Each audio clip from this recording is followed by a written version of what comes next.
Bueno, arranquemos. Seremos estos nada más. ¿Cómo fue el fin de semana? Corto. Por lo general suele ser así. Bien. Donde habíamos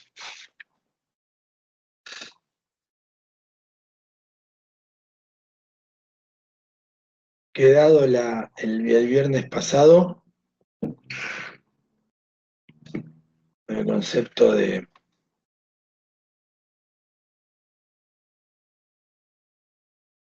ingeniero en datos. Recuerden, el ingeniero en datos, perfil quizás hoy el más importante con el cual cuenta la ciencia de datos. Es el encargado de orquestar la detección, recolección, limpieza, verificación y primera etapa de transformación de los datos.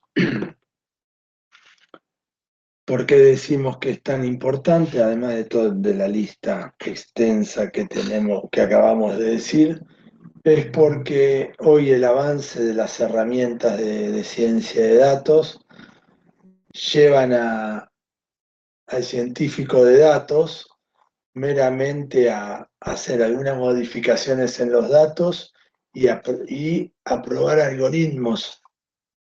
Y la hiperparametrización, que antiguamente era como un sagrado bastión donde se tenía que inferir cuáles eran los parámetros más importantes o que hacían más eficiente al algoritmo, lo que hacían era simplemente, hoy por hoy se genera un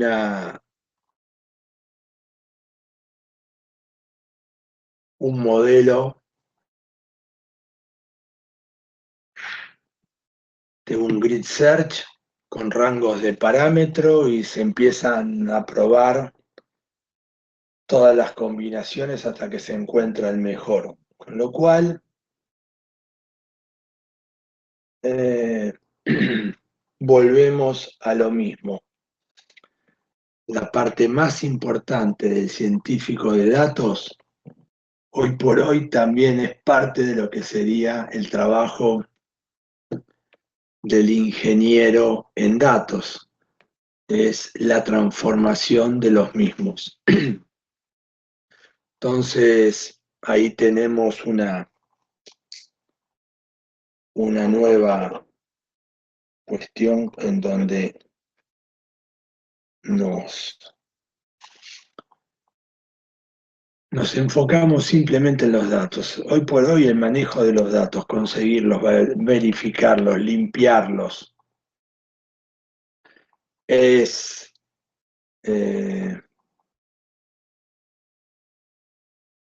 lo más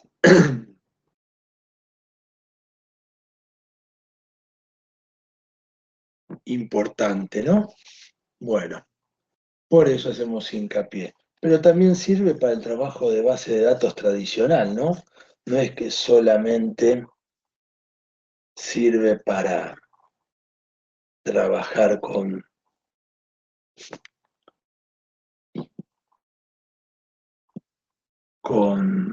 ciencia de datos. El científico, el ingeniero en datos también es requerido hoy en el mundo de la base de datos tradicionales.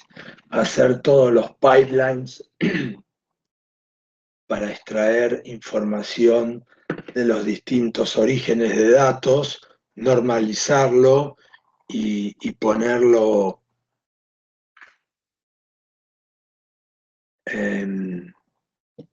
de vuelta en un formato apropiado, como hablábamos de los data lake.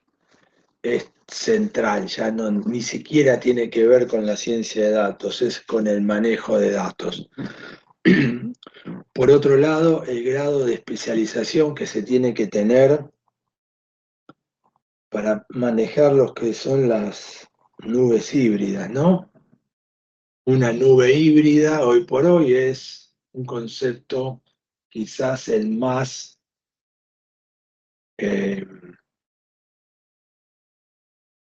usado en,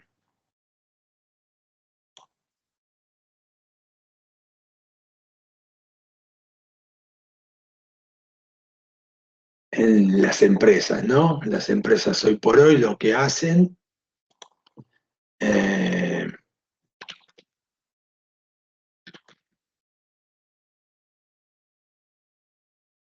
es tener una red propia, por un lado,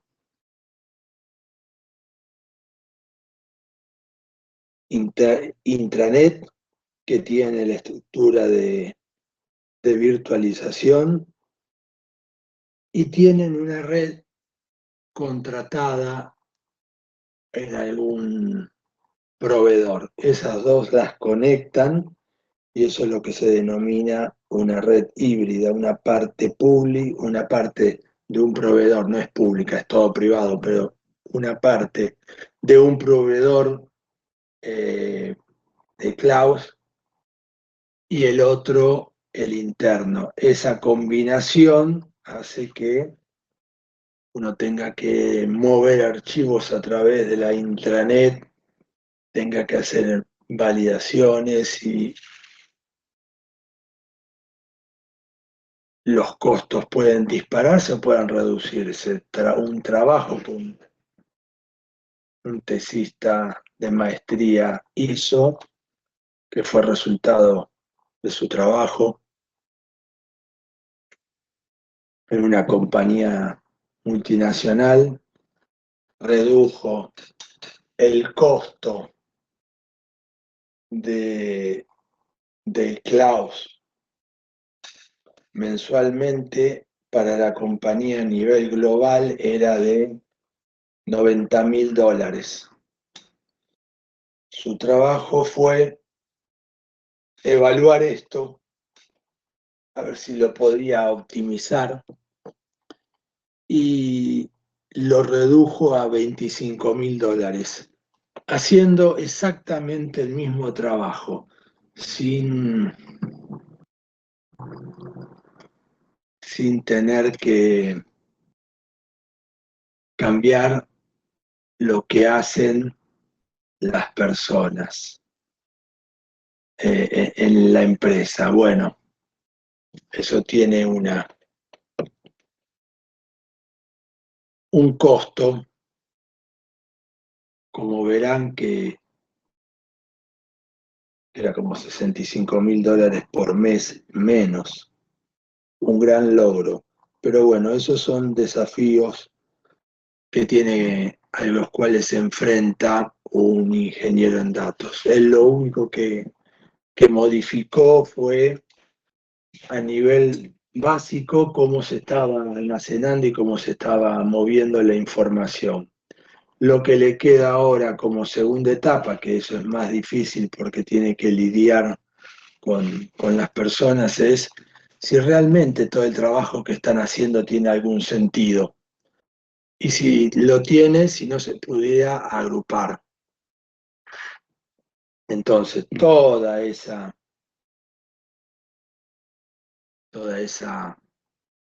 cuestión es bastante importante por el ingeniero en datos. Bueno, nada más que eso. Entiendan, el ingeniero en datos es el que hace todo este trabajo, ya no solamente en la ciencia de datos, sino en el área de base de datos y en el área de cloud computing. Tiene eh, la visión de esas tres eh, áreas y las tiene que combinar para hacer bien su trabajo. Es muy importante que entiendan este perfil, ¿no? Porque es central y es un perfil que se va a seguir demandando y cada vez más. Bueno, continuemos.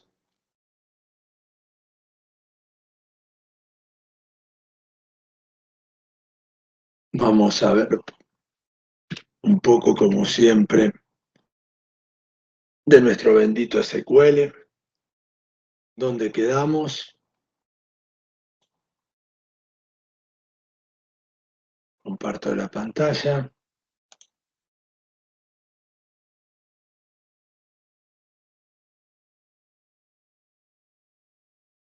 Ahí estamos.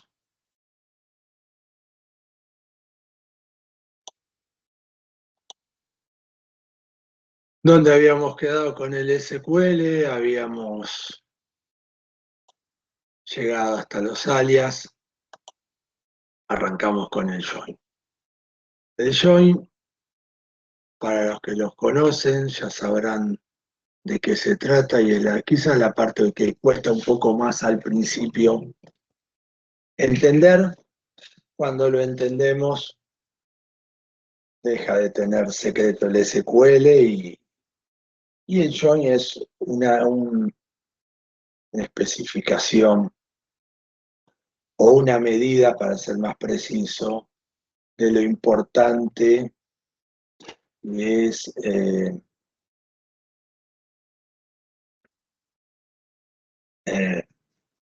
la base de datos, el manejo de SQL en una base de datos. Cuando entienden los join ya tienen el nivel suficiente para despreocuparse de cualquier examen de SQL. Bien, fíjense, típica estructura de la que habíamos hablado. ¿Se acuerdan del DER, el diagrama entidad-relación? Cómo guardar de manera eficiente datos en tablas dentro de una base de datos, manteniendo la integridad referencial de los datos sin repetir nada. Bien, ahí está. Tienen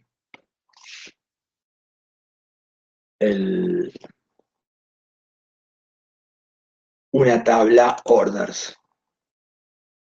Order ID, Customer ID, la fecha. Y después tienen la tabla clientes, donde tenemos todos los datos. Fíjense que hay un campo que los une. Customer ID es lo que está en ambos. Esto se nos da habitualmente porque al normalizar nuestra base de datos, pasan estas cosas. No vamos a poner los nombres de los usuarios, sino que es eficiente poner el ID y tener una tabla con el ID. Esto era lo que habíamos visto en la normalización de una base de datos relacional. Bueno, si yo quiero unir estas dos tablas y ver el resultado para ver para cada cliente cuántas órdenes tengo que escribir una estructura especial, porque hasta este momento no habíamos visto, siempre le estábamos pegando a una sola tabla, ahora le tenemos que pegar a dos tablas. Bueno, esas dos tablas a las cuales le tenemos que pegar y armar una consulta se llama join. Y acá empiezan, el join es simple, no tenemos ningún problema.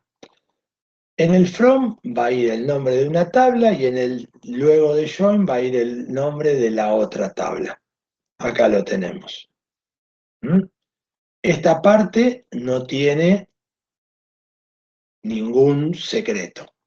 Es las dos tablas, una el from y otra el join. Después tiene una parte que es el on, que lo que le estoy diciendo acá explícitamente, si no lo pongo lo vas a tratar de sacar implícitamente, pero siempre es conveniente ponerlo explícitamente, es poner para la tabla orders, orders, y para la tabla customers, customers, ¿cuál es el campo por el cual quiero unirlas? Customer ID, Customer ID, que si nosotros vemos en la estructura es el campo en común en los dos. ¿Mm? Entonces, tengo from, tengo join, y el on es por donde lo voy a unir. Después cuando veo la parte del select, lo único que, esto lo habíamos visto en la primera clase, con lo cual muy probablemente no se lo acuerden, pero es orders, customers and orders. Yo podía poner la consulta, ponerle nombre de tabla, punto, nombre de campo, aunque fuera una. Cuando es una, se evita esto. ¿Por qué? Porque ya sabemos que es una sola tabla. Pero cuando ya tenemos un join, se recomienda poner orders, bueno, a qué tabla pertenece cada uno de los campos. Acá me queda claro que esta es a order ID, es a la tabla orders, order day es a la tabla orders, y customer name es a la tabla customer. ¿Ven? Otra de las cosas que tienen que entender es, fíjense que yo estoy mostrando, en este caso, estos dos campos no son campos en común. El único campo en común que estoy mostrando es este, pero lo podría sacar también. Puedo tomar el resultado de un join, es la suma de todos los campos de ambas tablas y los puedo mostrar en el orden que yo quiero. Hasta acá es una regla memotécnica, no tengo ningún problema. Me he salteado una palabra adrede, el inner, y esto es el secreto del join. Ustedes van a ver que hay muchísimas formas de hacer un join. Inner join, left join, right join, y demás joins. Ahí está, y el full join. Bien, esta palabra que ustedes ponen acá es la que les va a dar el dolor de cabeza en el join. Nada más. Cuando ustedes entiendan toda la palabra, las palabras que van delante del join y entiendan y puedan hacer el ejercicio mental sin la necesidad de hacer la consulta de lo que ustedes van a recibir, porque no es aleatorio, siempre se recibe lo mismo, ahí entendieron el SQL. Esta es la parte más compleja del SQL. Es la parte más difícil del SQL. ¿Lo entendemos? Se nos acabó el SQL, no tiene más secretos. Bien, entonces vamos a ver qué se pone por delante del join. Acá tenemos. Por delante del join se puede poner inner, acá lo vemos entre paréntesis, lo que ustedes ven entre paréntesis es la palabra que puede ser salteada, no es necesario ponerlo. Siempre recomiendo que lo escriban completo. Yo puedo poner join, al no tener nada delante del join, el motor de SQL va a entender que es inner. Si yo pongo left join y no pongo outer, el SQL va a decir que lo que tengo en el medio es una palabra outer. Bueno, y así sucesivamente.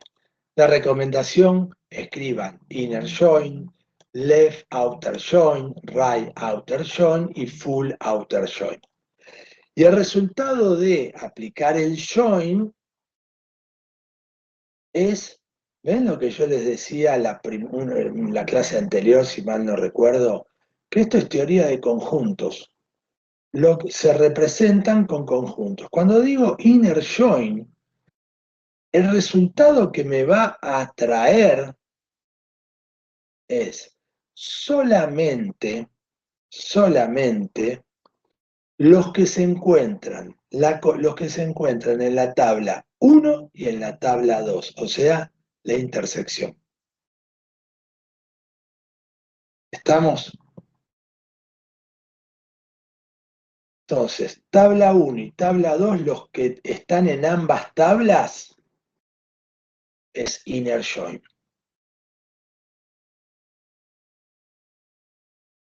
Cuando hago un left join, cuando digo left y right es esto, consideren, lo que está en el from es left, lo que está en el join es customers, es right.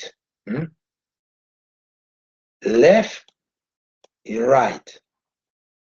Bien, vengo acá, de vuelta. Entonces, el left join lo que les va a hacer a ustedes,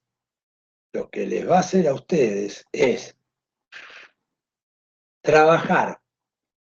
Les va a traer, retorna todos los campos, todos los registros de la tabla left, lo que está en el from, y los va a machear contra lo que está en la tabla 2 o right, pero solo les va a poner valores en los que encuentran, en la parte de la intersección. ¿Qué va a pasar con los registros que estaban en la tabla 1 y no estaban en la tabla 2? Porque, ¿se acuerdan? El retorno es una matriz. Entonces, si yo tengo esto así y habría puesto un left, voy a tener customer, nombre de clientes a los cuales no me va a traer order ID, me los va a poner en nulo. Los campos de los registros que están en la tabla 1 y no están en la tabla 2, pero yo como definí una consulta que hay campos de la tabla 1 y de la tabla 2, los que de las tablas 2 van a venir en nulo. Ya está. Nada más que eso. Van a venir, ahí, no, ahí. Van a venir en nulo. La tabla 1 va a traer todos sus registros, los que están en esta parte, en la intersección, en lo que eran el inner, en esto, van a ser los únicos registros que van a estar completos. ¿Y va a traer algún registro que esté en la tabla 2 y no en la tabla 1? No. Entonces yo, si yo me quiero preguntar cuáles son los registros que tengo en esta tabla y no en esta, hago un left join. Pero si lo quiero preguntar al revés, porque es exactamente lo mismo, haría un right join. ¿Cuáles son los que están en la tabla 1 y no en la tabla 2? Fíjense, con la misma consulta yo hago left y hago un right y puedo saber cuáles son esta table en esta consulta era orders y esta eran customers, pero no tendría que tener ninguno, ok, es una forma de validarlo, orders. Orders me diría, ¿tengo alguna orden que no está relacionada con ningún cliente? ¿Tengo alguna orden que no está relacionada con ningún cliente? Ahí está. Si me aparece algo acá que no tenga ningún cliente, quiere decir que borré un cliente y lo borré mal porque no hice la limpieza de las órdenes. ¿Ven cómo se aprende a hacer limpieza de datos? Y acá podría ser lo mismo. En este caso, el left join y el right join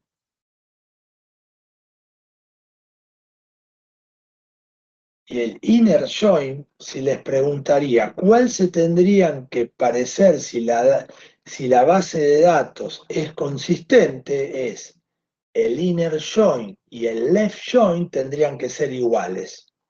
¿Por qué?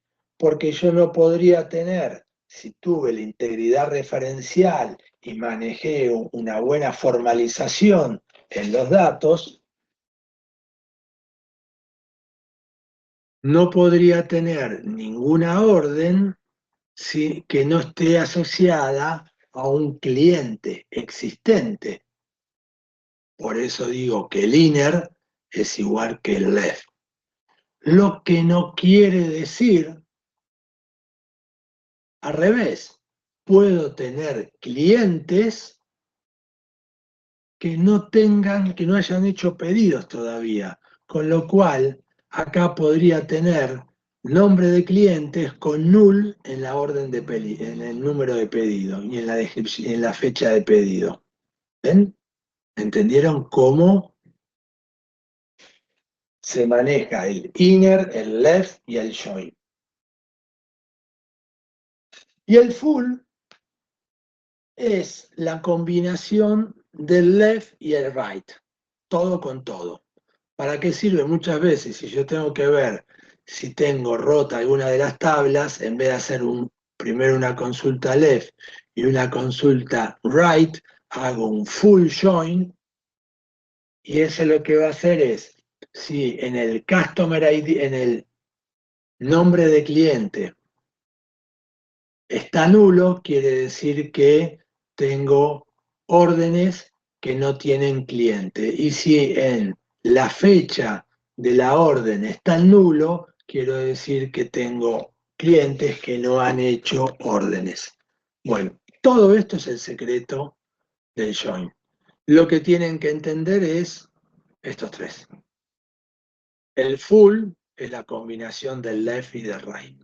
Lo único que tienen que entender es estas tres combinaciones.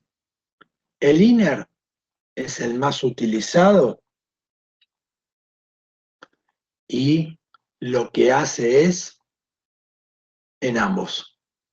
En segundo lugar es el left, porque es más fácil ver y la parte derecha es lo que falta. El right es menos utilizado, salvo que quieran hacer alguna validación particular. Bueno, esto es lo que se denomina join, unir tablas. ¿Podemos hacer con más tablas? ¿Más de dos? Sí. El concepto es el mismo. Lo que a mí me importa es trabajar con conocer bien dos tablas. Manejar el join de dos tablas. Profe, una consulta. Sí, En el diagrama de Venn, ahí, sí, los de la intersección son los únicos que van a estar completos, ¿no? exactamente. En los cuatro casos van a ser lo mismo. Claro, lo que a vos te va a retornar es la misma cantidad de registros, pero en realidad no te va a estoy No, o sea, la diciéndote misma mal. cantidad de registros Acá, completos. con este, esto y esta partecita, lo que te quiero decir es Sí. la misma cantidad de registro completo en cualquiera de los joins. La cantidad total de registros va a ser diferente en los cuatro. ¿Por qué? Sí, porque van a ver con nulos Exacto. los otros casos. Acá te va a decir solamente, te va a retornar solo los que encontró a derecha y a izquierda. Acá va a ser un número distinto. ¿Por qué? Porque va a ser los que encontró, o sea, si iguala, más si hay alguno que está en este lado. Con lo cual, la regla es, el left join va a ser mayor o igual que el inner join. Sí, igual que el right. Exactamente, Y el lo full va a ser mismo que mayor o igual right. que el left y el right. Exactamente. Bien, ahora Y, otra, sí, sí, decime. no, otra consulta. Si tengo, por ejemplo, una tabla de personas y otra de animales, la intersección podría ser las personas que tienen mascota, por ejemplo. O las ¿Bien? personas que son los animales también. Bueno, no, no, no. Pero, ¿me explico esa situación? Sí, Si yo quiero saber las personas que tienen animales, va a ser la intersección, o sea, el inner. sí. Pero si, por ejemplo, necesito saber las personas que no tienen o los animales que no tienen dueño, o sea, Bueno, vos ¿se lo puede podés, acá saltar? está left o join o full. Fíjate, imagínate la consulta esa que yo tengo. En el left tengo personas Ok, y en el right tengo mascotas. Y lo que tengo en el campo, el que une a los dos, es el ID de persona. Cada persona debería tener, cada mascota debería tener un ID de su papá. ok, ¿Está? sí, Bien. Ese sería el DER que te estoy presentando. Si yo hago un left join, lo que debería pasar es, si está bien normalizado y yo no permito dar de alta personas que no tengan mascotas, ese left join sería equivalente al inner join, porque va a ser una relación uno a uno. Pero ¿qué puede pasar? Que a las personas se le murió su mascota. ok. Entonces te Entonces, van a aparecer con null. exacto, bueno, ahí está. Te estoy poniendo todas las condiciones ahora. Lo que te van a aparecer es personas que no tienen mascotas, o sea, alguna vez lo tuvieron y ahora ya no lo tienen. Y al revés, también, si yo en la tabla 1 son personas y en la tabla 2 son mascotas, estoy en un refugio de mascotas, Exacto, ahí van lo a que ver hace mascotas esto, sin. exactamente, voy a tener mascotas que no tienen un papá. Ok. ¿Mm? Y después ¿Quedó? podríamos Sí. hacer un select con nulos para buscar solo las personas que no Exacto, tienen mascota o las mascotas que no tienen dueño. exactamente. Ah, Y ya ok. está. Perfecto. Bárbaro. Muchas gracias. Bueno, de nada. Bueno, ahí está lo que tenemos, el left, el right, esas son las combinaciones que ustedes tienen con las cuales ustedes tienen que trabajar. Si, si ustedes manejan estos joins, eh, y los entienden, por eso les digo, vengan acá a try it yourself, eh, y pruébenlo. Prueben, porque si le pegan a esto, lo entienden cómo funciona, se acabó el SQL. No tienen problema. Hay una opción, hay una opción que se le dice self-join. El self-join es poner dos campos de la tabla, la misma tabla, se le hace referencia con T1 y T2 y una condición. Entonces, fíjense, tengo customers y customers. Pero ¿se acuerdan? Alias. Le puse un alias A y B. Y en la tabla le puse el alias para el campo, pero fíjense que también los reconocí como A y B. ¿Está? Y pregunté, where Customer ID distinto de Customer ID. And city sea igual a city. Order by city. Vayamos un segundo a esto. ¿Qué me dijo? El Customer Name Ocean, Customer Name Tag, Buenos Aires. ¿Mm?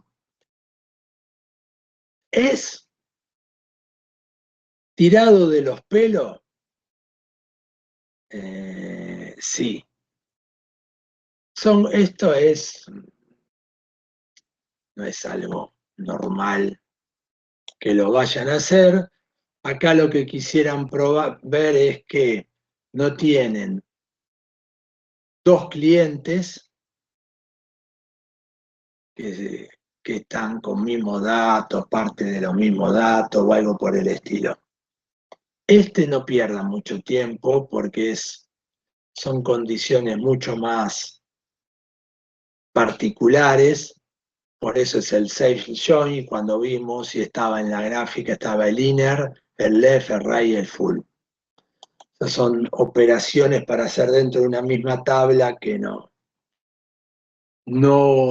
se utilizan muy habitualmente. Entonces, volvemos al concepto.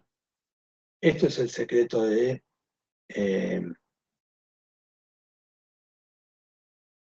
lo que es una base de datos. ¿Mm? Una consulta con SQL. Si ustedes le pegan y le pegan y le pegan y le pegan a eso, ya está. Se acabó.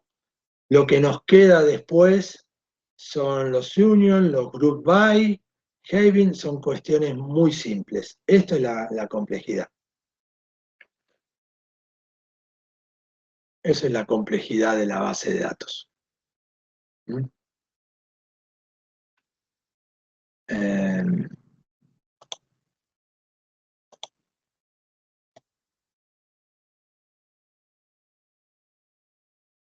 Más o menos entendieron el concepto. No guarda, ahí está, ahora veo las preguntas, disculpen, porque antes no me doy cuenta. En las columnas para que no tienen datos, pone algún equivalente a nulo. Si pone nulo, todo nulo es. ¿Y cómo guarda datos relacionados? ¿Cómo? No, esto es una consulta en memoria, no lo guarda en ningún momento. Te lo muestra y se pierde. Si querés, podés armarte como salida una tabla. Es muy común, y eso sí, está bien, Santino. Es muy común que el administrador de base de datos, el join una consulta, una cláusula de SQL muy pesada. El join es una cláusula de SQL muy pesada. ¿Qué quiero decir que es muy pesada? Consume muchos recursos de cómputo para generar esa matriz de salida. Muchas veces tiene que desarrollar full scan en las tablas, así que los join tengan muchísimo, pero muchísimo cuidado, porque es por lo general, donde los administradores de base de datos le llaman la atención a los programadores, porque dicen, me estás haciendo un join de una tabla, me estás haciendo un full scan, me está consumiendo un montón de recursos. Entonces, primera lección que nos tenemos que llevar de los joins. Los joins tenemos que utilizarlo lo menos posible. No es una cláusula gratuita, consume muchos recursos. Si nosotros, sí, ahí está el otro concepto, después vamos a ver lo que es el explain.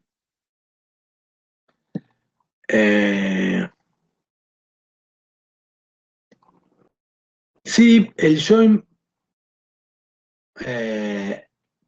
vamos por parte. En primer lugar, lo que les tiene que quedar a todos bien claro, que es una instrucción compleja, de alta complejidad el join, por esto de cómo recorre las tablas para armar el join, número uno. Y número dos, quizás más importante, es entender cuántas veces lo tengo que ejecutar. Si yo hago un join y lo tengo que ejecutar en una aplicación común y corriente y lo voy a ejecutar miles de veces durante un día, no es eficiente. Un join puede ser, tengo que hacer una consulta particular, así hablo con el administrador de base de datos, lo tiro una sola vez y me guardo el resultado en una tabla temporal o en una tabla que me crea el administrador de base de datos que tiene la misma estructura de la salida del join para que todo se inserte ahí y yo pueda trabajar con eso. Ejecuté una sola vez la transacción y no más. Y después consulto como si fuera una tabla común y corriente. Bien, si yo lo voy a ejecutar miles de veces, es muy probable que no me lo dejen hacer por una cuestión de consumo de recursos. Si yo tenga que recurrir a un almacenamiento temporal. ¿Qué es un almacenamiento temporal? La salida del join, la dirección a una tabla en memoria y la empiezo a trabajar desde esa tabla en memoria, pero sin la necesidad ya de hacer el join. Bien, cuando decimos un data frame, es el resultado de una consulta. Así que sí, si lo querés ver así, Ariel, es un data frame, ¿no? Que la salida y después podés verlo. El problema es que si vos no lo redireccionaste a algún almacenamiento temporal, no lo vas a poder trabajar como un data frame. Lo vas a tener que tomártelo vos, cargártelo en memoria en tu programa y después pasarlo a un data frame. Muchas veces es más fácil pedirle al administrador de base de datos que te genere una tabla temporal con el resultado de tu join y trabajarlo ahí. Después Julián, no sé, nos pregunta sobre una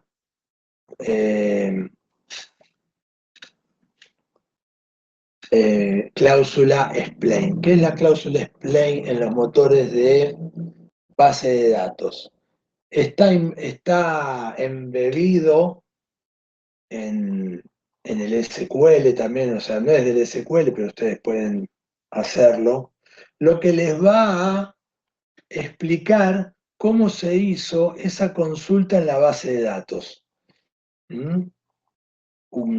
Algo que excede o sea, por supuesto, uno con el tiempo lo va aprendiendo, es un to-do, algo que ustedes deberían conocer, sí, es algo que ustedes deberían conocer en el día a día si están trabajando muchísimo con base de datos. Pero esto ya entra un poco más en el terreno de los equipos de administración de base de datos. Cada consulta, cada consulta que ustedes hacen es, pueden hacer un explain y le dicen a la consulta, explícate.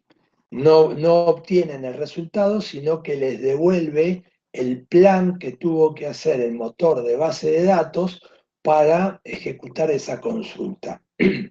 Y ahí les va a dar todo el detalle de si pudieron recorrer por un índice, si tuvieron que hacer un full scan de una tabla, qué es lo que tuvieron que hacer. Entonces, ustedes pueden hacer un fine tuning, una mejora en el rendimiento de la tabla, de la consulta. Eso es lo que hace el explain. ¿Mm? Ahí está, y eso es con lo que trabajamos habitualmente. Bueno,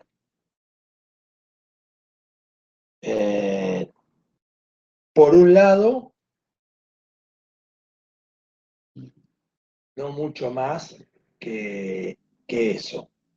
Estamos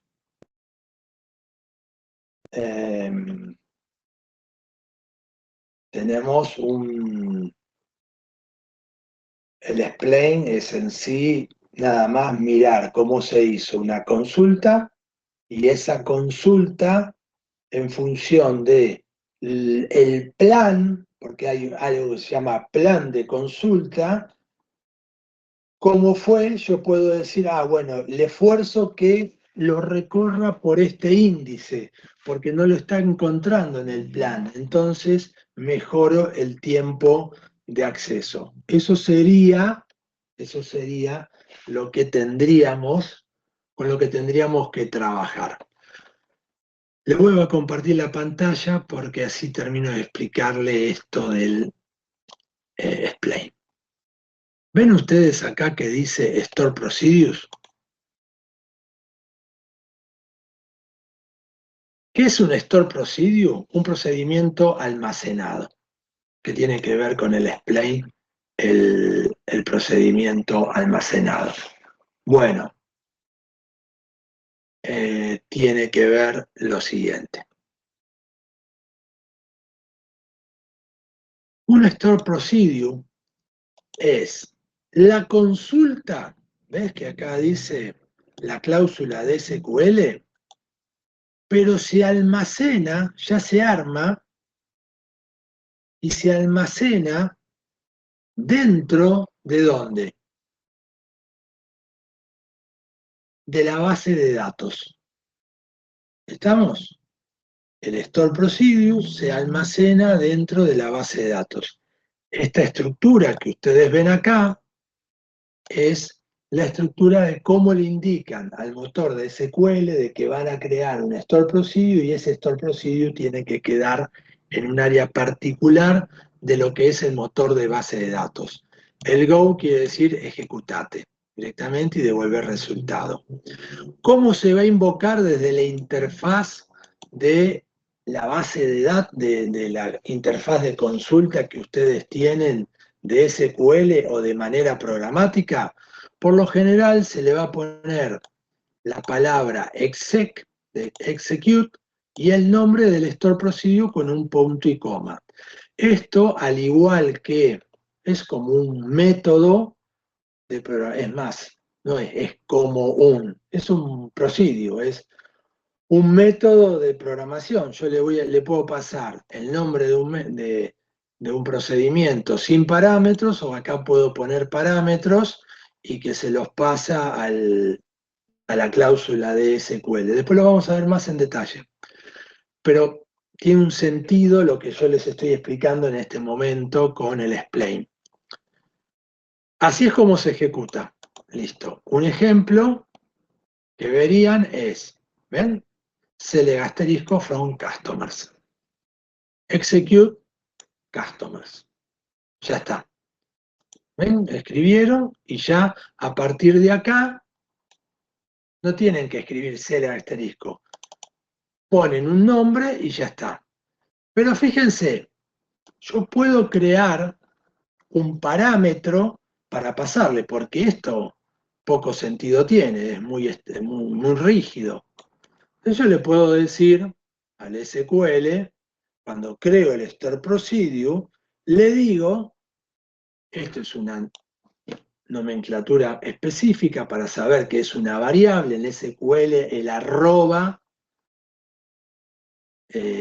y un nombre quiere decir que es una variable temporal.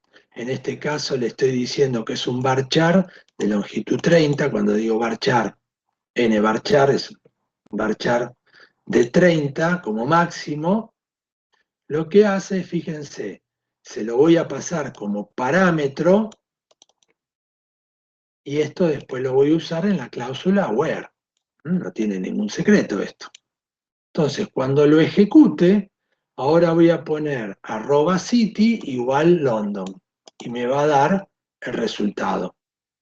Puedo tener más de una variable separado por coma, y ahí estoy haciendo el where. ¿Mm? Y ahí lo ejecuto. ¿El orden es importante? No, lo puedo, porque al tenerlo así, por nombre, no es importante, pero es como que uno le pega eso para ser un poquito más ordenado. Esto es lo que es un store procedure, un procedimiento almacenado. Un store procedure es muy utilizado en el mundo de base de datos por dos razones. En primer lugar, fíjense, esto y esto.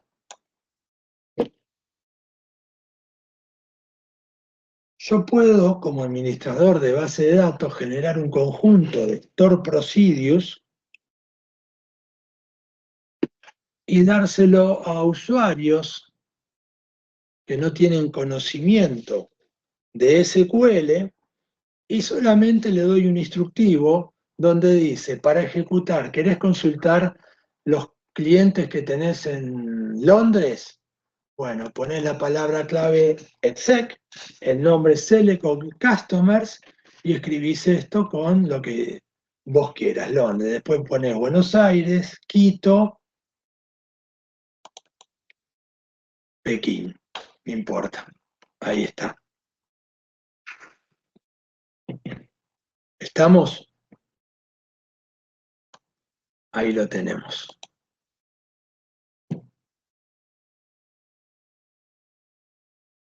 Solucionado. Primera razón por lo que lo utilizamos. Segunda razón por lo que se lo utiliza. Esta consulta puede variar y mientras devuelva todos los campos de customer,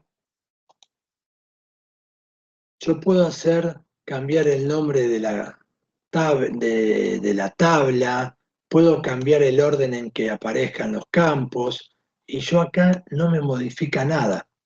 Es lo que tenemos en los métodos, la ventaja de trabajar con métodos.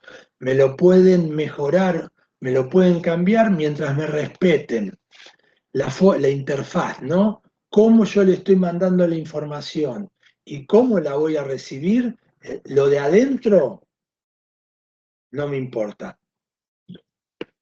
Lo de adentro no me importa. Entonces, yo puedo mantener una integridad a nivel de programación mucho más sólida. Y tercero, en esos cambios que yo puedo hacer, y lo que al crear estos Store Procedure, el equipo de administración de base de datos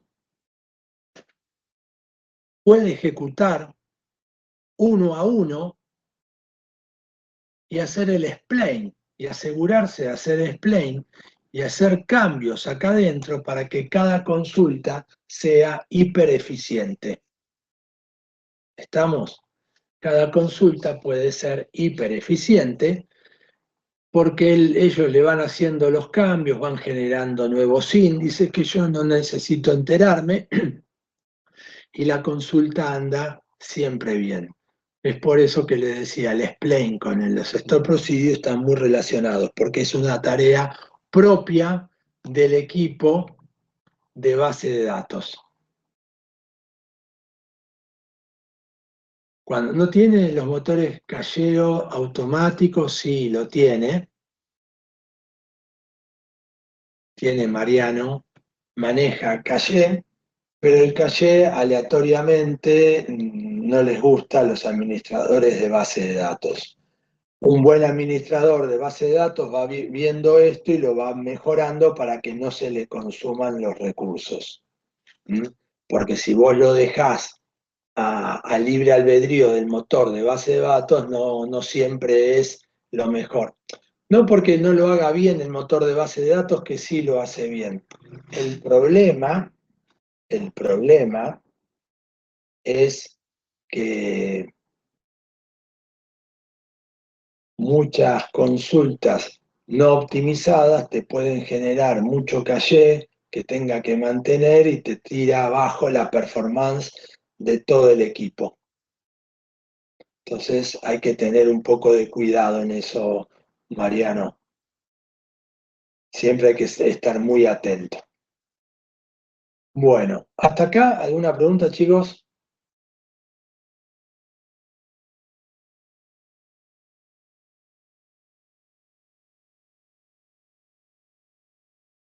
Bien. Vamos a hacer un break, así sellamos el mate. eh, y 20 arrancamos de vuelta.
Bueno, disculpen la demora que me entró una llamada y no me largaban.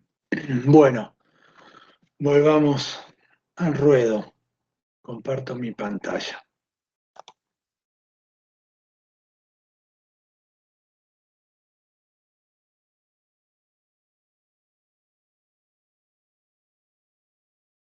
Habíamos visto la forma programática de acceder a una base de datos. Siempre tenemos que buscar alguna interfaz, en este caso SQL Alchemy.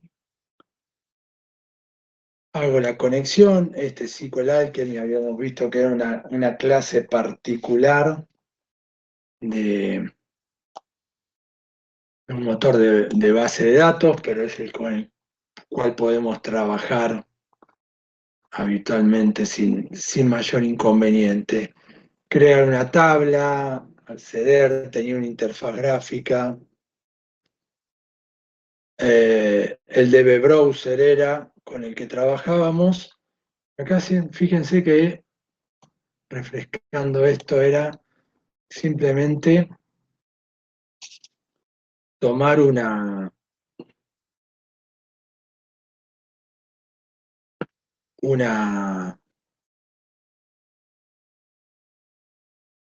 consulta de SQL, embeberla, el execute, y acuérdense, por lo general, cuando ustedes están a nivel programático, ejecutan y quedan en un estado intermedio. No es que directamente en el output le va a extraer el resultado de la consulta.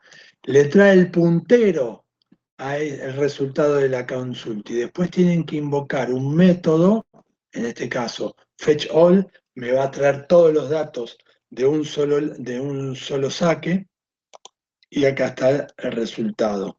Pero acuérdense de estos dos pasos. Cuando hago el execute no estoy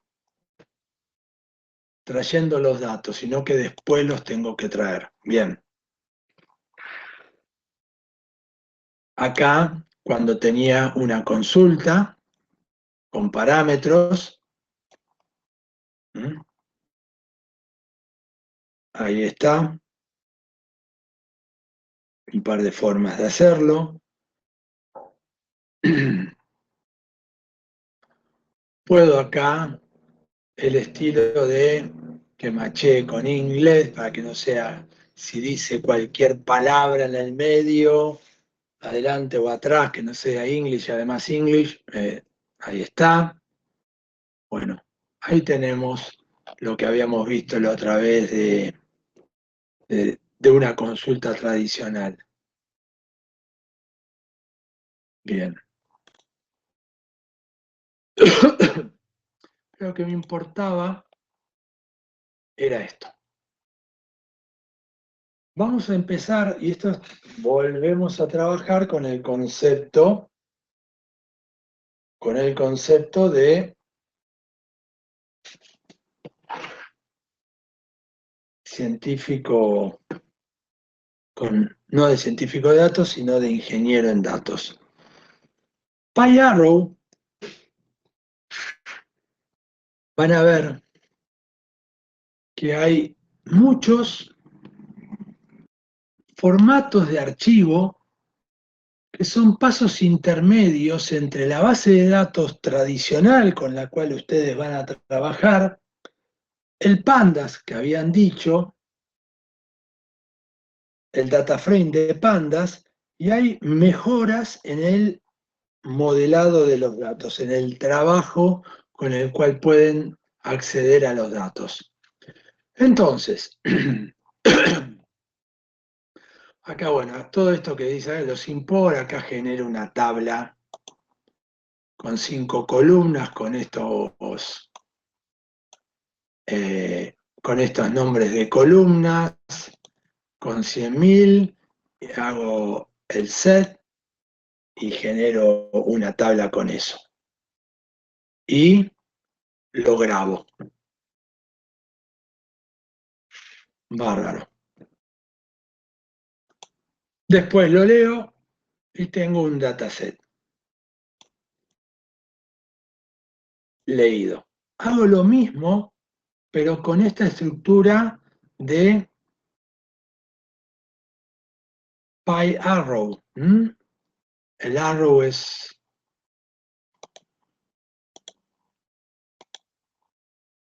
un formato de base de datos con el cual ustedes pueden trabajar ahí. Bien. Lo que tienen, creo el mismo dato,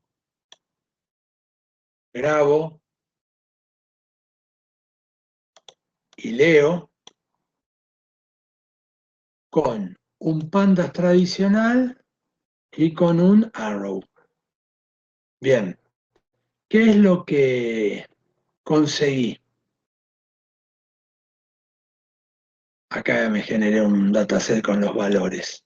Fíjense, el tiempo de escritura en pandas de esos, ¿cuánto era? 1.000.000 de registros, fue de 8 segundos, punto 43, contra casi un segundo. En la lectura no hay diferencia casi. ¿Se acuerdan? La escritura es mucho más pesada que la lectura. Fíjense,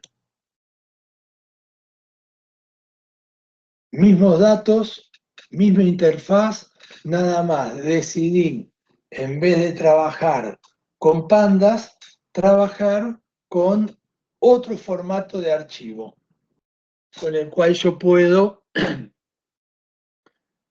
generar consultas y todo. Bien, ¿qué es lo que les quiero mostrar acá?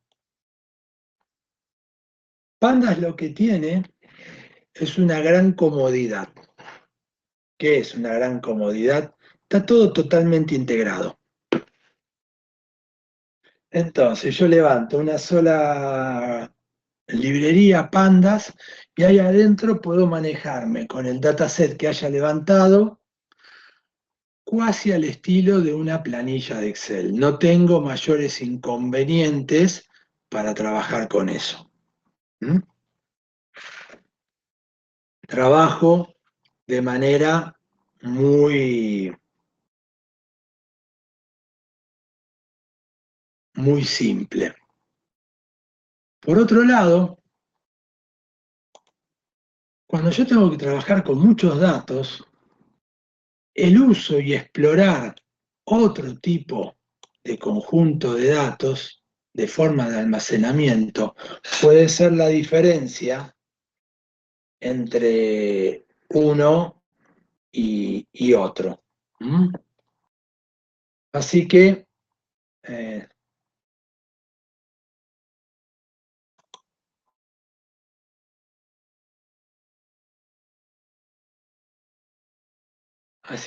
esto es lo que tienen que empezar a entender. Después también hay otros tipos de archivos, el Parquet.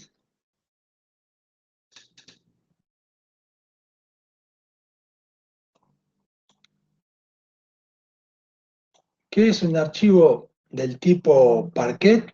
También se cargan los datos. La principal diferencia que los datos, en vez de almacenarse en forma de filas como es habitualmente y como un CSV o una planilla Excel, cuando estamos trabajando con un archivo del tipo Parquet, lo estamos almacenando en columnas.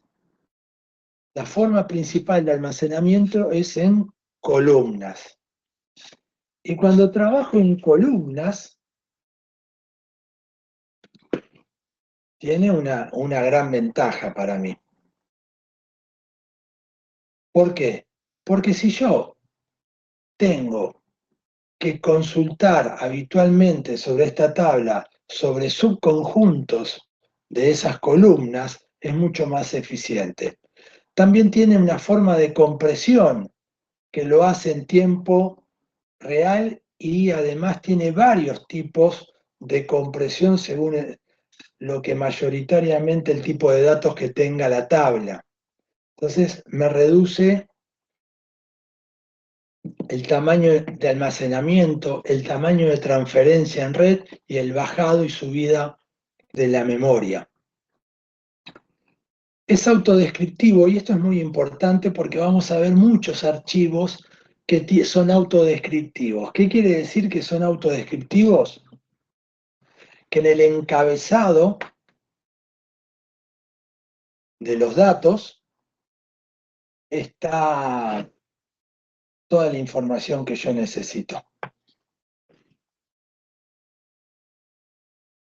Toda la información que yo necesito está en el encabezado del mismo archivo, con lo cual es un archivo independiente. No tengo que ocuparme de pasar otra estructura, un motor de datos, de base de datos, nada. Paso el archivo y ya cuando se lee el encabezado, la librería entiende lo que es y trabaja sin ningún problema. Y una vez que lo cargué, está muy optimizado para la lectura.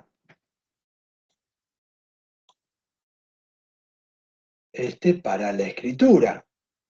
¿Ven?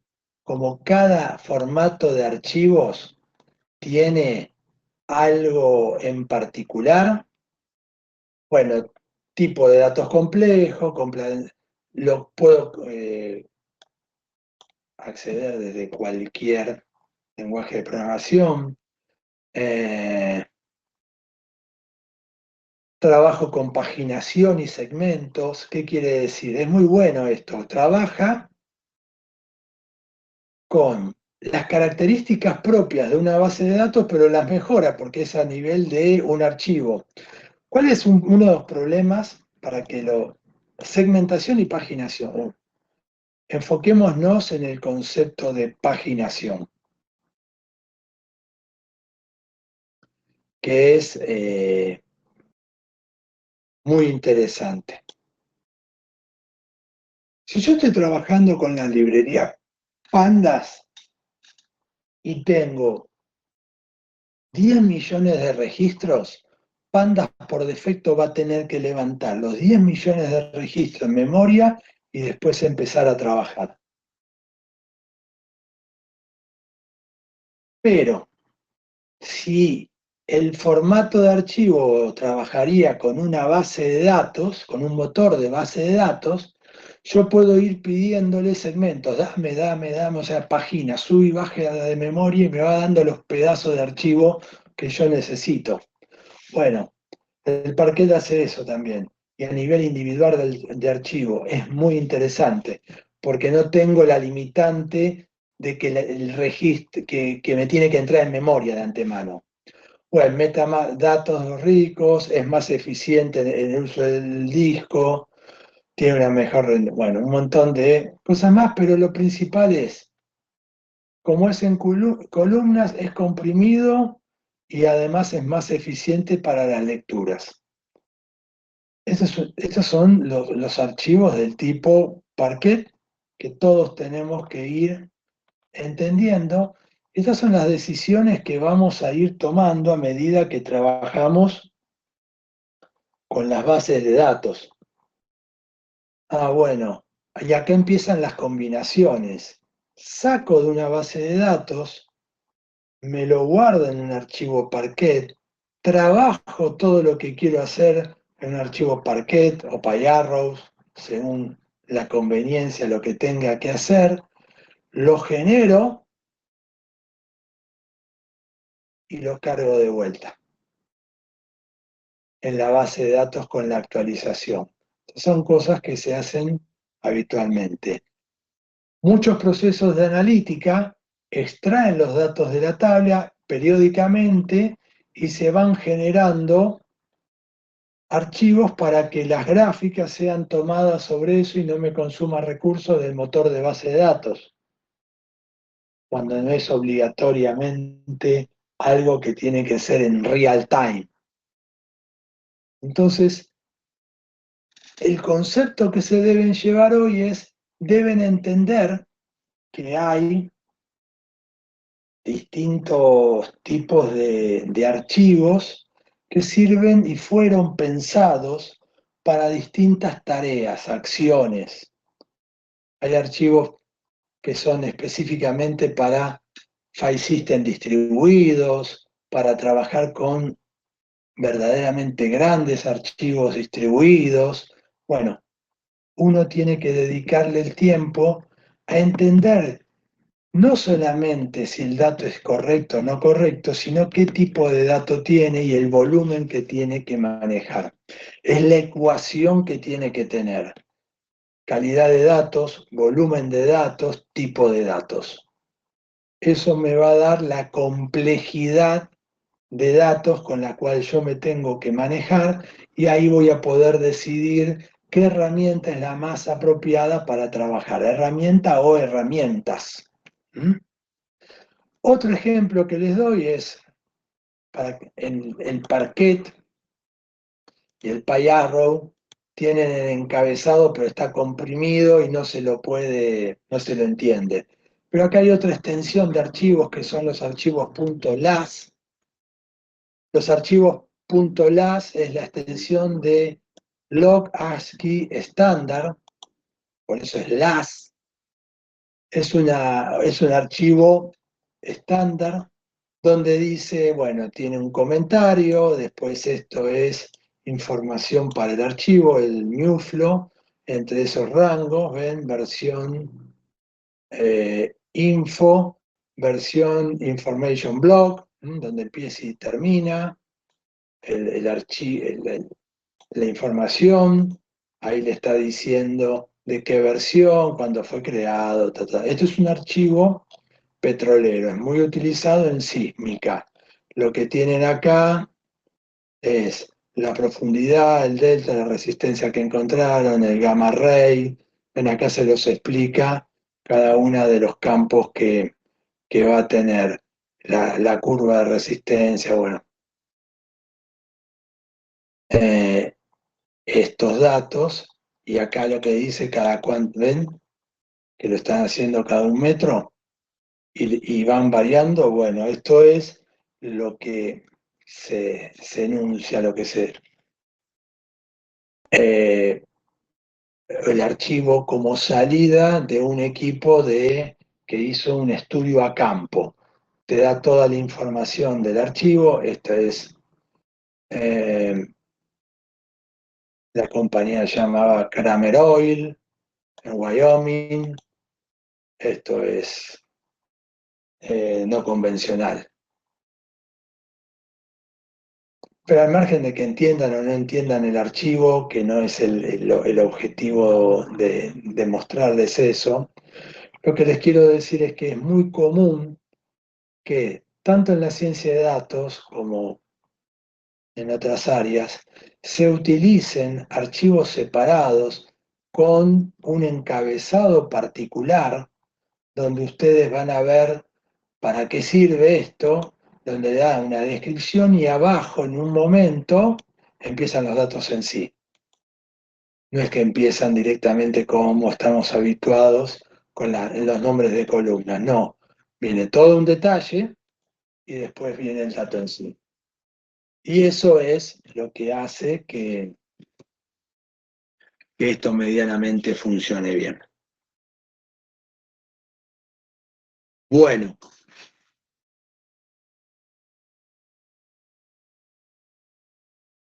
Nada más que esto, fíjense, acá también hay librerías de Python que le dicen, bueno, los valores de header, los valores de la descripción y los records. Y ahí tienen librerías que ya lo leen. Entonces muchas veces lo que hacemos, es muy común que yo tenga que leer miles y miles de estos registros. Archivos de texto que tienen esto y tienen un montón de información. Esto es muy poca la información que trae acá, es un ejemplo. Tengo miles de estos archivos por miles de filas, con encabezados, y están no en una base de datos, sino en estructura de directorio, entonces, y que a su vez esos directorios están compactados, es un zip en realidad. Entonces, muy común que tenga que meterme en el zip, extraer el punto .las, generar con esta librería, leerlo,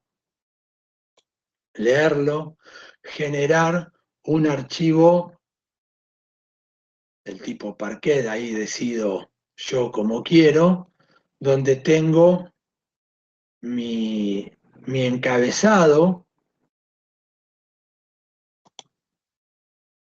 de archivo y después me genero con el ID de registro que tengo,